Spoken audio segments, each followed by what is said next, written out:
Darling, would you be a dear and fetch me some scissors? Thanks very much. Hello, hey, hi, I'm Steph Chef, and this is Crochet and Creepy, where I tell you something creepy and make you something cute.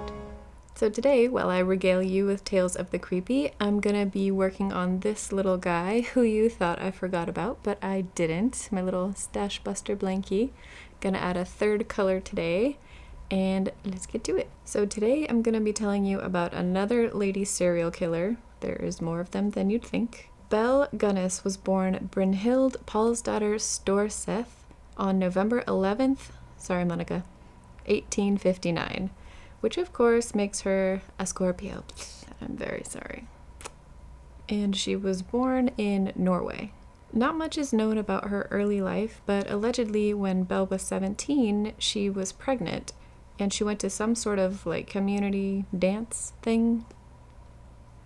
And while she was there, she was attacked by a man, and this man kicked her in the stomach, which caused her to have a miscarriage. According to people who knew her, that caused a huge shift in Belle's personality. Hurt people, I'm telling you. That man happened to die shortly after that incident from stomach cancer. Stomach cancer. He may or may not have been Belle's first victim. So in 1881, she immigrated to America and changed her name to Belle. She had a sister that had already moved to America, so she decided she wanted to try her own hand at it. Belle was pretty motivated by money. Initially, she found work as a servant, but that just wasn't quite enough for her. She wanted bigger and better. So in 1884, Belle was living in Chicago, Illinois, and that is where she met and married her first husband, Mads Sorensen. Together, Mads and Belle opened up a candy shop that they hoped would bring them great success. Unfortunately, it did not, and within a year of the candy shop being sort of a failure, it mysteriously burned down. The insurance company didn't suspect any sort of foul play, so they paid out. With that money, Mads and Belle were able to sort of start fresh. Belle and Mads apparently had 4 children together, and they were Caroline, Axel, Myrtle, and Lucy. Belle also had an adopted daughter named Jenny Olsen. Axel and Caroline both died as infants, apparently from acute colitis, which happens to produce symptoms similar to certain kinds of poisons. Both children were insured, and of course, Belle collected the payout from their deaths. Belle also had an insurance policy on her husband, Mads. That insurance policy was set to expire on July 30th, 1900, so she took out a second policy on him that started on that same day. So for one day, July 30th, both insurance policies were active. And wouldn't you know it, poor old Mads just so happened to die on July 30th, 1900. Hell of a coincidence, am I right, Chris? Just a hell of a coincidence. Oh, that's a coincidence if I've ever seen one. Oh, jeez. Oh, yeah. That, my friends, seems pretty fishy, suspicious to me. The family doctor had been treating Mads for an enlarged heart, so he claimed that Mads had died of heart failure. However, the first doctor that examined Mads's body said that it appeared to him that Mads had died of strychnine poisoning. Even so, the death was not considered suspicious, so no autopsy was performed. The day after Mads's funeral, Belle applied for the double insurance money and the company paid out. So she took her ill-gotten gains and bought herself a farm in LaPorte, Indiana. Not too long after that, Belle met and married her next husband, Peter Gunness. Peter had 2 daughters, the younger of which died mysteriously while she was under Belle's care and Peter was away. Later that same year, Peter himself also died in a tragic accident. Belle claimed that a heavy sausage grinder fell from a high shelf onto his head, killing him. After his death, Peter's brother took his oldest daughter to live with him, and that probably saved her life. So Peter's death made the people of LaPorte suspicious. They knew him pretty well, and they didn't think that he would have been clumsy enough or careless enough to have knocked over that sausage grinder. So they called for an inquest. When the coroner took a look at the case, he decided that he thought it was murder as well, so a jury was formed. Around that time, somebody overheard Jenny Olson, Belle's adopted daughter, telling one of her friends, "My mama killed my papa. She hit him with a meat cleaver and he died. Don't tell a soul." However, when Jenny was put in front of the jury, she denied having ever said that. The thing that surprises me is that somehow Belle managed to convince the jury that she was completely innocent. I have no idea how she managed to pull that off, but she did. After that trial, Belle told the people of LaPorte that Jenny had gone to Los Angeles to attend some fancy boarding school. So for a few years after that trial, Belle laid relatively low.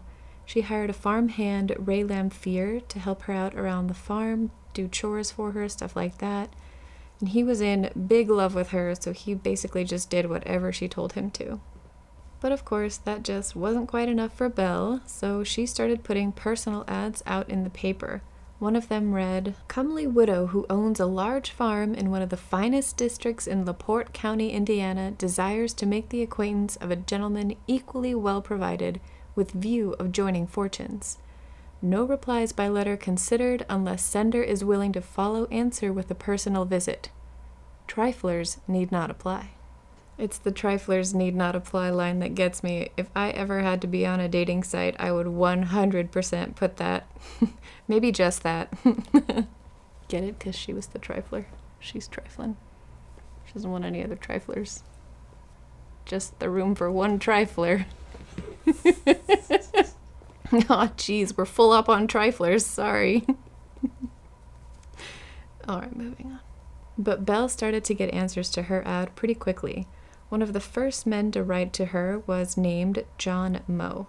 He ended up going out to her farm to meet her, and apparently Belle had told him that she needed $1,000 to pay off her mortgage, so he brought that money for her. John Moe was not seen again, though, after he had visited Belle's farm. Another suitor of hers was a man named George Anderson. He went to the farm just like John Moe did. When he arrived, Belle cooked him a nice meal, made him all fat and happy. Her ulterior motive there was she was pulling the same "I need $1,000 to pay off my mortgage" line with him too. Starting a new row, starting a new row. Hi-ho, the dairy was starting a new row. Hey! George Anderson agreed to pay that amount if they ended up getting married, which sounds pretty reasonable to me. Sure, why not? So later that night, George Anderson was in his bed asleep, still at Belle's house though, and he heard a strange noise which woke him up. When he awoke, he saw that Belle was in his room, standing over him, holding a candle. She had this really weird look on her face, and she didn't say anything, but ended up just running out of the room.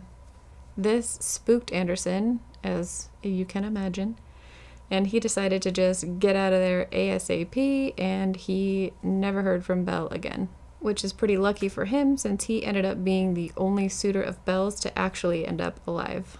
So Belle cycled through a bunch of men in that way. She would lure them to her place with her "No Triflers" ad. She'd have them bring her some amount of money, then she'd feed them some poisoned dinner, and poof, they would never be heard from again. And Ray Lamphere was so under her spell that he didn't even care. He would even help her get rid of the bodies. This went on until Belle started exchanging letters with a man named Andrew Helgeline. Belle wrote him all sorts of mushy, gushy letters trying to get him to come to her place. And it worked, because Andrew did end up going to Belle's farm, and of course he brought her his savings account. And to no one's surprise, Andrew ended up vanishing a few days after he had arrived at Belle's farm. So around that time, Ray Lamphere started to get really jealous. He wasn't too keen on all of those suitors that Belle had coming around, so she decided that it was time to fire him.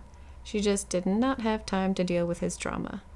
To replace him, because she still needed help around her farm, she hired a man named Joe Maxson. Before she could get another suitor into her clutches, though, Belle got a letter from Andrew's brother. He told Belle that it was really odd that Andrew hadn't been answering any of his letters. Belle tried to play it cool and said that Andrew probably had just gone to Norway to visit his family there. But the brother wasn't buying it. He told Belle that he was going to come to LaPorte, Indiana, and try to mount a search for Andrew himself. So that put Belle in kind of a tough spot. She couldn't just outright tell him, "Don't come," because that would make her look really bad. So she ended up just telling him that, okay, he could come, but a search party was going to be really expensive and he would have to pay for it himself. So then Belle concocted a plan.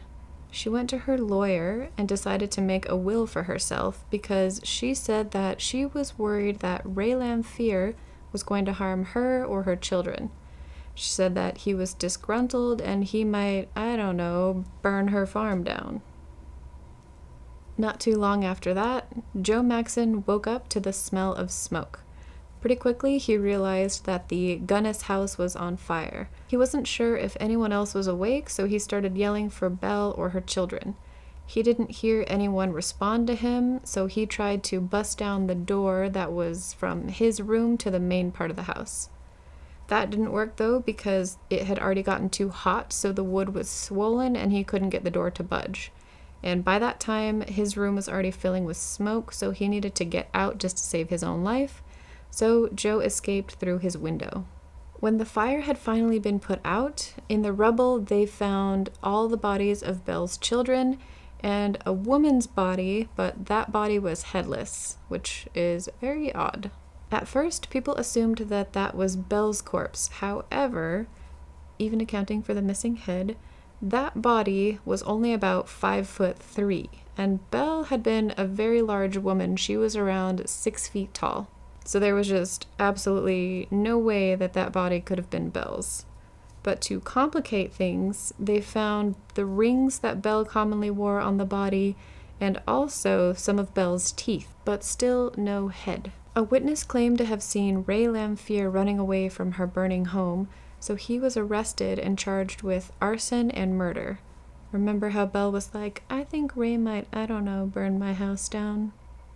So Lamphere was tried, but he was acquitted for the murder and found guilty of the arson. So Andrew's brother finally arrived in LaPorte. He told the sheriff that his brother had gone missing and that he suspected Belle was somehow involved and that there had been foul play. So they decided that they were going to search Belle's farm.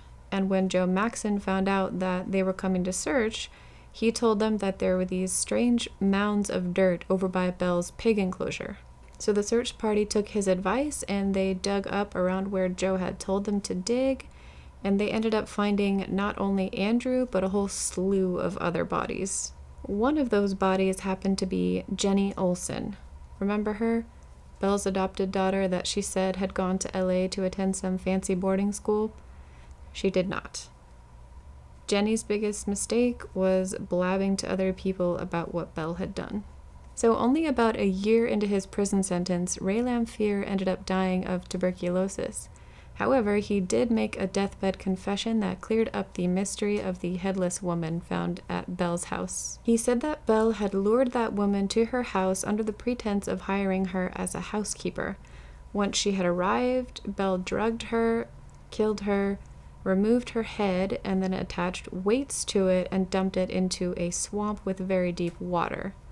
Then she put her own rings on the woman's body as well as her own false teeth so that people would think it was her, burned down her house, and fled. So Belle ended up getting away with a ton of murders and vanished into thin air with a ton of money. That one is such a crazy story. According to Ray Lamphere, Belle had around 42 victims.